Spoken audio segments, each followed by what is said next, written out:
So in this video, we're really going to be talking about the elimination method.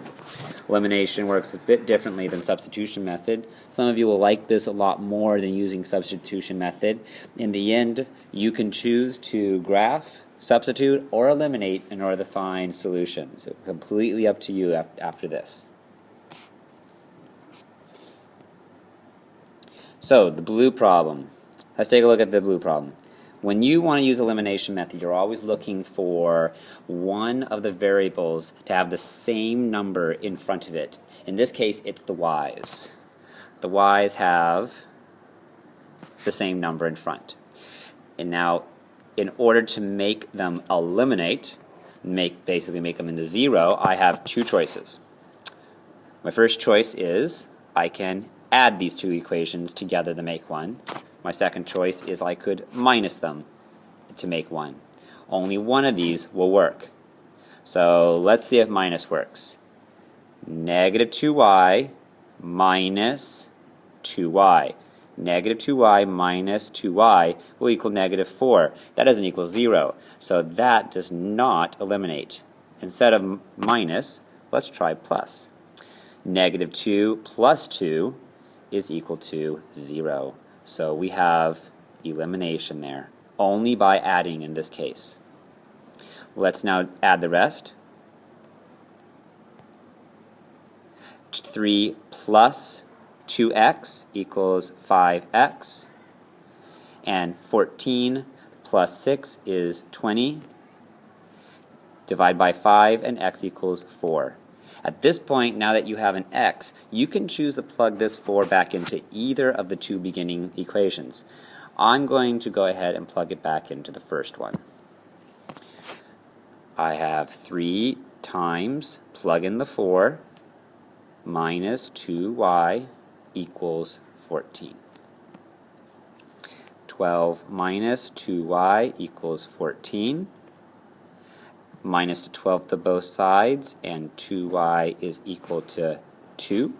And divide by negative 2, and y is equal to negative 1. So my final answer is going to be 4, negative 1. Let's take a look at the red problem. In the red problem, I noticed that the x's have the same number in front. So let's try what we did before. Let's try adding them together. 4x plus 4x is 8x. They didn't eliminate. This is not going to work. So instead of plus, let's try minus. 4x minus 4x is 0. So these do eliminate with minus this time. You always got to check and say them out loud to yourself in order to figure out, am I going to add or am I going to subtract? Let's subtract the rest of it. Positive 9 minus positive 6 is 3y. 1 minus negative 2, again 1 minus negative 2, you got to read everything, is equal to 3 because it's really plus. Divide by 3 and I get 1. So now I have a y this time instead of an x. So now I can choose to plug that 1 into either the y from the first or the second beginning equation. I'm going to go ahead and plug it back into the first one just to stay consistent. 4x plus 9, and instead of the y we're plugging in 1, is equal to 1. 4x plus 9 is equal to 1. Minus 9 and 4x is equal to negative 8. And x is equal to negative 2. Write down our final answer in the right order. Negative 2, x is first, 1, y is second. And that, our ordered pair, is our answer.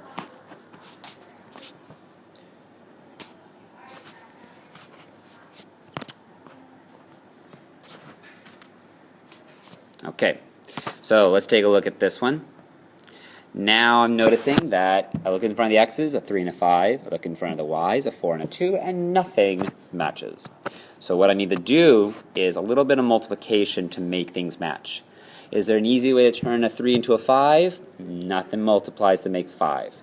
Is there an easy way to turn a 2 into a 4? Yep, multiply by 2. So that's what I'm going to do. Let's multiply this entire problem by 2. And what does it turn into? It turns into 10x minus 4y is equal to 4. It's like a big, gigantic distribution to everything. I'm going to rewrite the top one.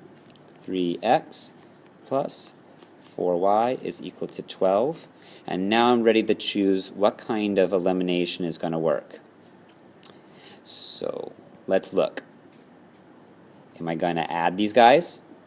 4 plus negative 4, that makes 0. So add was the right choice, not minus this time. So these eliminate. 3 plus 10, positive 3 plus positive 10 equals positive 13. This is going to be equal to 12 plus 4 is equal to 16.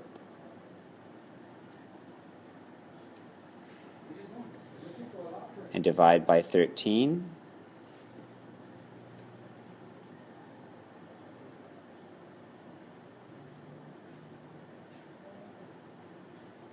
Divided by 13.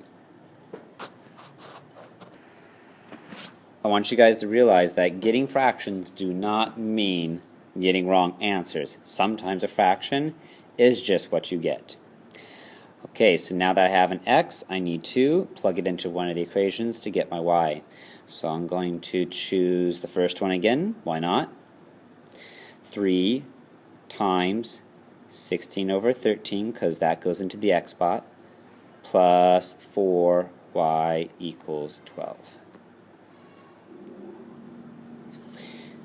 3 times 16 is going to be 48 over 13 plus 4y is equal to 12.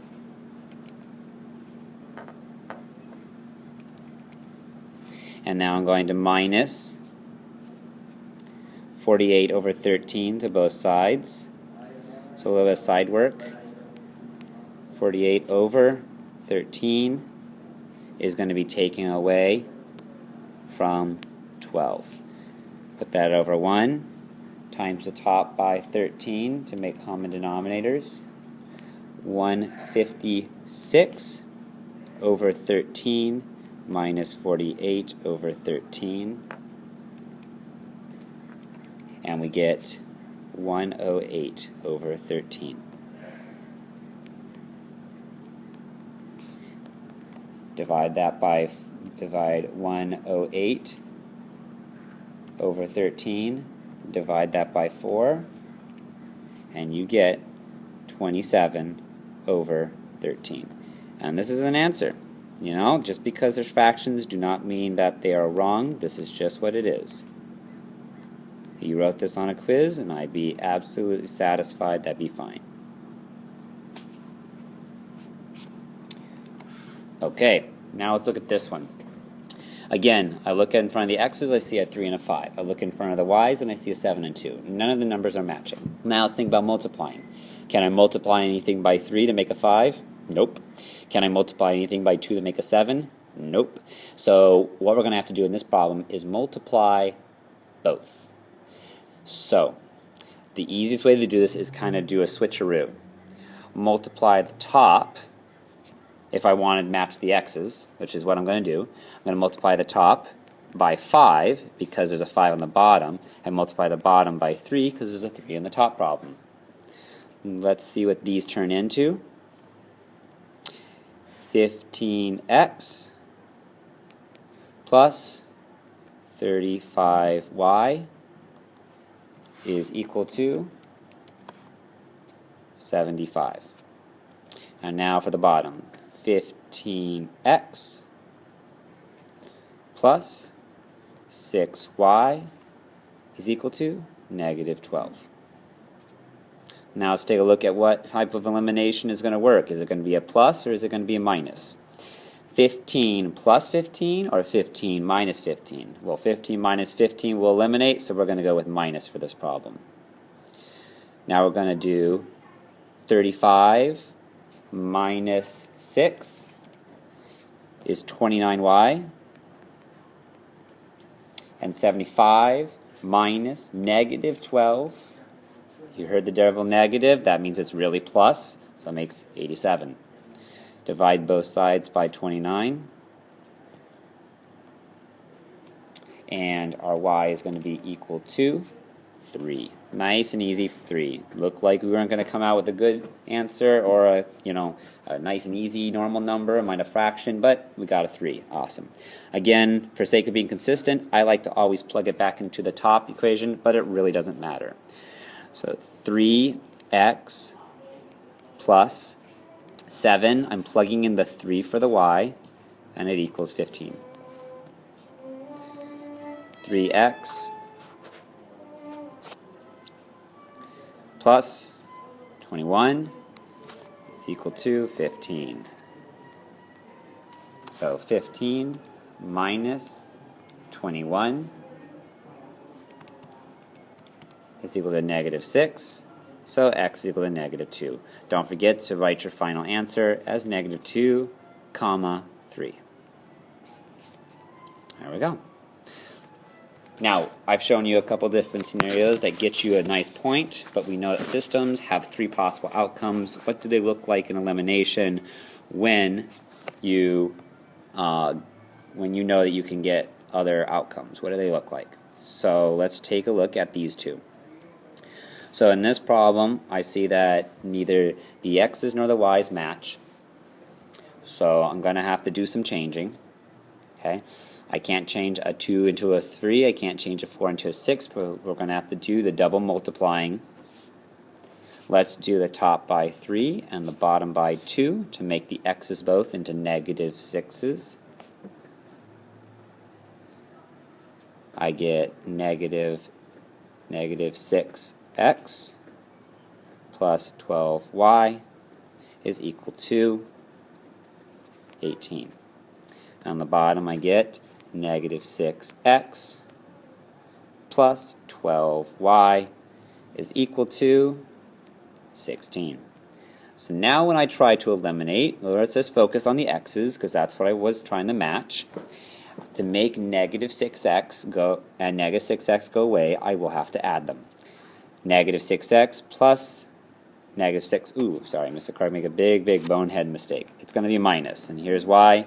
Because negative 6 minus negative 6 turns into a plus, and now it equals 0. So we're going to eliminate these two guys, but also the 12s eliminate. So then we end up with 0 equals 2. And this makes no sense at all, so what we write for this one is no solution. And the other problem, let's try this one. Can I turn a 3 into a 6? Oh, I can. We can do that by times it by 2. So let's go ahead and do that. Let's times that by 2. So what do I get? I get negative 6x plus 10y is equal to 14. Rewrite the second problem. Now let's take a look at what kind of elimination will work. Is it a plus or a minus? Negative 6x plus 6 is going to eliminate, not minus. Minus would just make it into a negative 12. 10y plus negative 10y, well, that also eliminates. Okay,